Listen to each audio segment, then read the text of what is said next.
இயற்கையின் ஒழுக்கம் உணர்ச்சியோடு இருப்பது. உணர்ச்சியோடு இருக்கவே நாம் பிறந்திருக்கிறோம்.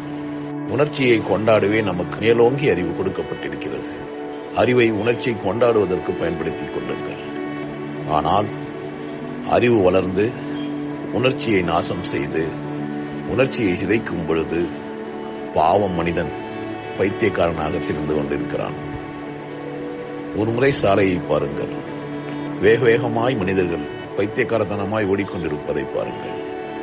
அவர்களுக்கு நிதானத்தையோ அல்லது அன்பையோ அல்லது உண்மையோ புரிந்து கொள்ளும் தகுதி கூட இல்லாமல் நகர்ந்து கொண்டே இருப்பார்கள்.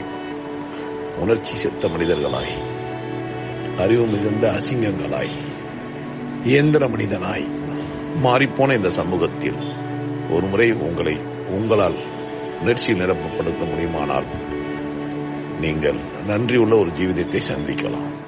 உன் உணர்வுகளை கொண்டாடினா அப்டேட் ஆகுவ.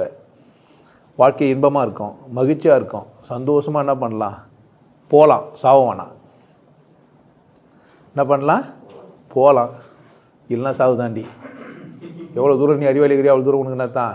நான் கடவுளாகவே இருக்கிறேன், நான் அதுவாகவே இருக்கிறேன், நான் பெரிய ஆள், 4 பேர் உதவி பண்ணுங்கிறேன். நீ எந்த பண்ணாலும் என்ன கிடையாது.